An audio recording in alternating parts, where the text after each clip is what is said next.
नमस्कार दोस्तों। राजधानी दिल्ली में जिस तरह से हालात हैं, वो जिस तरह से बेकाबू हुए और जब कॉकरोच जनता पार्टी और अन्य प्रदर्शनकारियों का संसद मार्च अचानक हिंसक हो गया, तो वो अपने आप में बड़ा सवाल छोड़ गया है। पुलिस के बार बार समझाने और परमिशन न होने के बावजूद भारी भीड़ संसद भवन के बेहद करीब यानी कि रेल भवन और शास्त्री भवन के पास पहुंच जाती है। हालात को काबू में करने के लिए दिल्ली पुलिस को लाठीचार्ज तक करना पड़ा और आंसू गैस से गोले दागने पड़े। संसद की सुरक्षा हाई अलर्ट पर है और सभी गेट बंद कर दिए गए थे और सीआईएसएफ के जवानों ने मोर्चा संभाल लिया था।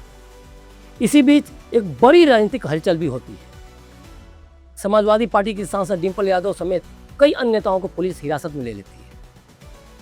कई सारे नेता और भी दिखाई दिए, जैसे आम आदमी पार्टी के मनीष सिसोदिया, बिंदा करात लेफ्टी। तस्वीरों में आपको सिर्फ आंसू गैस का धुआं और भागती हुई भीड़ दिख रही होगी, लेकिन इस वीडियो में हम आपको वो दिखाएंगे जो इन कैमरों की नज़र से छिप गया है। हम आपको बताएंगे कि जब आंदोलन जंतर मंतर पर होना था तो भीड़ 3 किलोमीटर दूर शास्त्री भवन कैसे पहुंची। जंतर मंतर के पीछे खड़ी उस रहस्यमय गाड़ी का सच क्या है जो पत्थरों से भरी हुई थी।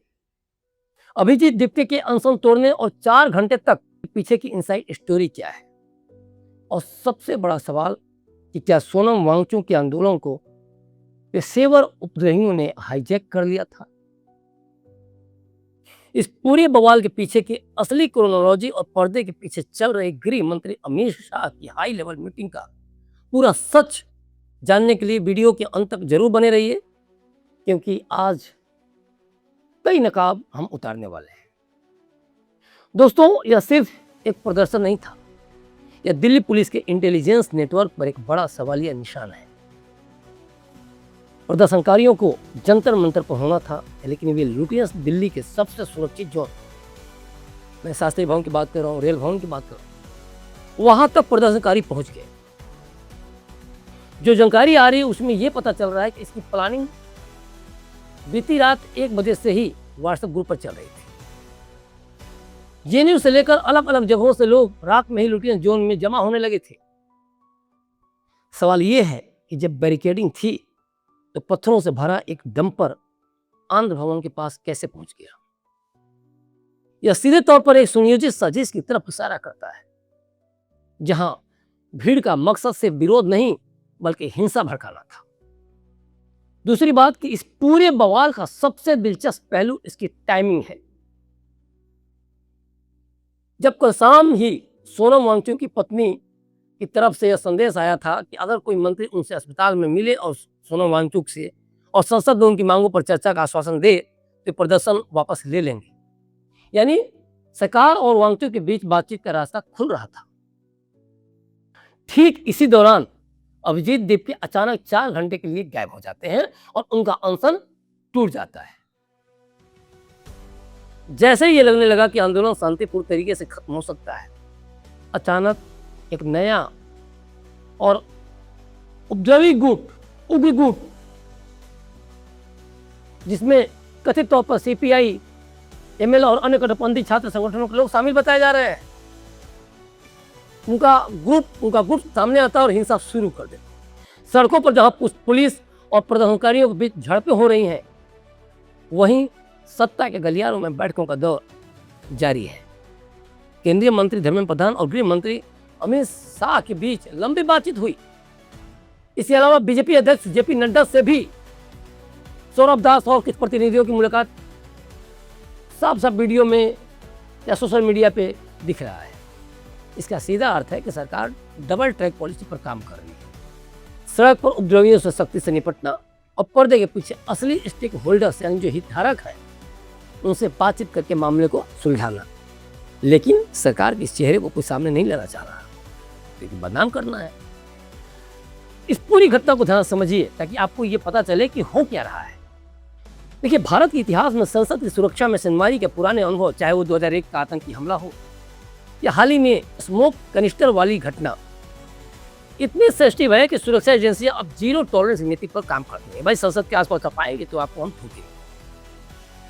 जब भी कोई अनियंत्रित अनकंट्रोल्ड भीड़ संसद की परिधि यानी जो पैरामीटर है उसको तोड़ने की कोशिश करेगी तो सीआईएसएफ और दिल्ली पुलिस का एक्शन ऐसा ही तीव्र और कठोर होगा लेकिन इसे पुलिस की जाति के तौर पर नहीं बल्कि सुरक्षा का बेसिक प्रोटोकॉल कहा जाना चाहिए।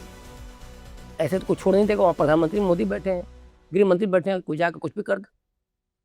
तो क्या जंतर मंतर से उपद्रवित संसद की तरफ इसीलिए भागे ताकि संसद की सुरक्षा में सनमारी रोकने के लिए जब उन पर लाठीचार्ज हो या ऐसा कोई एक्शन हो जिसे सरकार द्वारा क्रूरता कहकर देश की जनता को भड़काया जा सके? दूसरी बात कि दुनिया भर के आंदोलनों का यह इतिहास रहा है कि जब मूल नेता नेगोशिएशन यानी बातचीत की टेबल पर आने लगते हैं तो ऐसा धड़ा सक्रिय हो जाता है, एक्टिव हो जाता है, जिसे सॉल्यूशन से ज्यादा प्रॉब्लम पे बवाल में दिलचस्पी होती है। जो लोग पार्लियामेंट को आग लगा देंगे या देश को नेपाल बना देंगे या मोदी को घुस के मारेंगे, ऐसी बयानबाजी कर रहे हैं, उनका मूल जो डिमांड है, मूल मांगे हैं, जैसे कि सोनम वांगचुक के मुद्दे, इससे कोई लेना देना नहीं है। उनका एकमात्र मकसद कैमरे के सामने सिस्टम की फेलियर की तस्वीर पेश करना है और वीडियो बता रहे हैं कि यही हो भी रहा है। नेताओं और समर्थकों के बीच संवाद की बातचीत की भारी कमी दिखी। जब नेताओं को पता था कि भीड़ आक्रामक हो सकती है तो शांति की अपील क्यों नहीं की गई? ये हमने अपने पहले वाले वीडियो में बताया है। ये आयोजकों की नीयत और उनकी क्षमता दोनों पर सवाल खड़े करता है। सबसे खास बात कि अगले कुछ घंटे दिल्ली के लिए बेहद सेंसिटिव है, या फिर 1-2 दिन और भी ज्यादा कह सकते हैं। देखना दिलचस्प होगा कि सरकार इस हाईजेक हो चुके आंदोलन को कैसे शांत कराती है और उन मास्टरमाइंड तक कैसे पहुंचती है जिन्होंने जंतर मंतर के शांतिपूर्ण धरने को हिंसक घेराव में बदल दिया। कुल मिलाकर देखें तो संसद मार्च की आड़ में दिल्ली को बंधक बनाने की यह कोशिश कोई शांतिपूर्ण आंदोलनकारी नहीं या फिर कोई शांतिपूर्ण आंदोलन नहीं, बल्कि राजधानी को सुलगाने की एक खौफनाक और सुनियोजित साजिश थी। आधी रात को व्हाट्सएप ग्रुप पर हिंसा की स्क्रिप्ट लिखने वाले और देश को नेपाल बनाने की धमकी देने वाले इन पेशेवर उपद्रवियों का असल मकसद सिर्फ सुरक्षा बलों को उकसाकर विक्टिम कार्ड खेलना था। लोकतंत्र के नाम पर देश की सर्वोच्च संस्था पर हमले की ये जो हिमाकत कर रहे हैं, अब जीरो टॉलरेंस ही इनके साथ एक मात्र ऑप्शन है। सरकार को भी समझ लेना चाहिए, एक जनता भी इसमें परेशान हो रही है। सरकार और पुलिस को इन दंगाइयों और इनके सफेदपोश अकाओं पर कानून का डंडा इतनी देर हमें चलाना चाहिए कि भविष्य में कोई भी आ रहा है तो भारत की शांति की तरफ आंख न उठाए, चाहे शांति में बाधा न डाले।